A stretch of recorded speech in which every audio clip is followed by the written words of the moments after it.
तय करना होगा क्या हम चैलेंज उठाने के लिए तैयार हैं? तैयार हैं या नहीं है?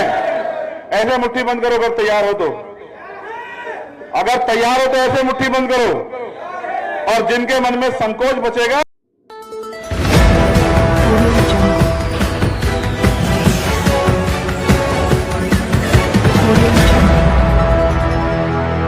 तय करना होगा क्या हम चैलेंज उठाने के लिए तैयार हैं?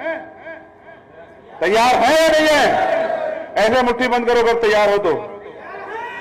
अगर तैयार हो तो ऐसे मुट्ठी बंद करो। और जिनके मन में संकोच बचेगा, मेरा भरोसा है कि अगले 2 महीने के अंदर भीम आर्मी के लोग, आजाद समाज पार्टी के लोग संघर्ष से सारे संकोच खत्म कर देंगे। कैलाश जी और तमाम साथी, राहुल जी और तमाम हमारे पुराने साथी भी यहां बैठे हैं। मेरा आपसे कहना, जिसको बूथ की जिम्मेदारी मिले वो बूथ का काम करे। आपका मुकाबला भारतीय जनता पार्टी से होना और किसी से नहीं होना है, समझ रहे हो? और भारतीय जनता पार्टी के कार्यकर्ता कितने समर्पित है आप जानते हो। उनका मुकाबला करने के लिए आपको उनसे ज्यादा समर्पण अपने अंदर पैदा करना पड़ेगा, उनसे ज्यादा संघर्ष आपको करना पड़ेगा। उन पे साधन है, संसाधन है, उन पे मीडिया है, उन पे मनी है, उन पे नेता है, विधायक हैं, जाति के आधार पर उनके पास नेता है। आपके पास सिर्फ संघर्ष है और संघर्ष का कोई तोड़ नहीं है। मैं अपने बहादुर योद्धाओं को जानता हूं, जब वो मोटरसाइकिल पे घूम घूम के बड़ी से बड़ी चुनौती को स्वीकार कर सकते हैं तो उनके लिए यही एक चुनौती है। क्योंकि आज मैंने आपकी आंखों में तकलीफें देखी, आंसू देखे, आज मैंने आपके दिलों में दर्द देखा, आपके मुरझाए हुए चेहरे देखे। आप मुरझाए हुए चेहरे इसलिए हैं कि आपके क्षेत्र में जुल्म हो रहा है। ये जुल्म तब तक जारी रहेगा जब तक सत्ता परिवर्तन नहीं होगा। सत्ता तब परिवर्तित होगी जब आप अपनी पार्टी को मजबूत कर लोगे, क्योंकि जो अलायंस और जो सरकार या नेता आज हैं वो सत्ता को नहीं हिला सकते। ये आपने 2022 में भी देख लिया। जो गठजोड़ अलायंस का हमने बनाया है नगीना में, वही अलायंस का गठजोड़ अगर आप यहां बना लो तो बताओ कामयाबी मिल जाएगी नहीं मिल जाएगी? तो वो नारा जो है, वोट हमारा राज तुम्हारा, वो सही हो जाएगा नहीं हो जाएगा?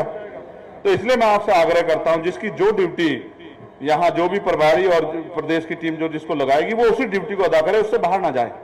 जिला अध्यक्ष जी को भी मैं बधाई देता हूं और भीम आर्मी के जिला संयोजक जी को बधाई देता हूं और विधानसभा अध्यक्षों को भी, कमेटियों को भी। लेकिन मैं फिर कह रहा हूं, हर एक व्यक्ति की जिम्मेदारी इंपोर्टेंट है, बूथ वाले की भी, सेक्टर वाले की भी, विधानसभा लेवल की भी, जिला लेवल की भी, और तमाम जो बिना पद के लोग हैं उनकी भी जिम्मेदारी अहम है।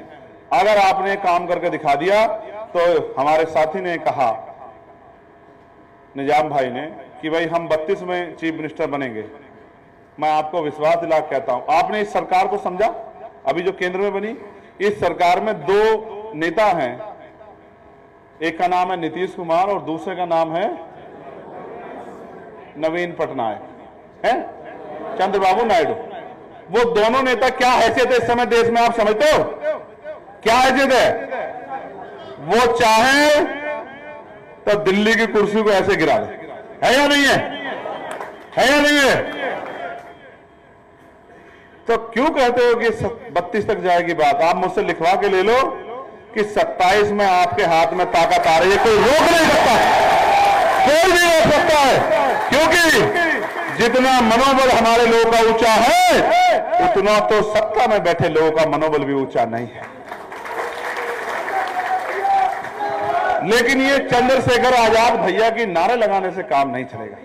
ये चलेगा, जिसको जो जिम्मेदारी दे दी जाए वो अपनी जिम्मेदारी को बिल्कुल जिम्मेदारी से निर्वहन करे, तब ये काम चले। और देखो, एक बात मैं आपसे कहता हूं, जिन लोगों को आपके आगे बढ़ने तकलीफ होगी वो आपके साथ वाद विवाद करेंगे, इस तरह की उल्टी सी बात। झगड़ा नहीं करना है किसी के साथ, झगड़ा करने को इस तरह समझो।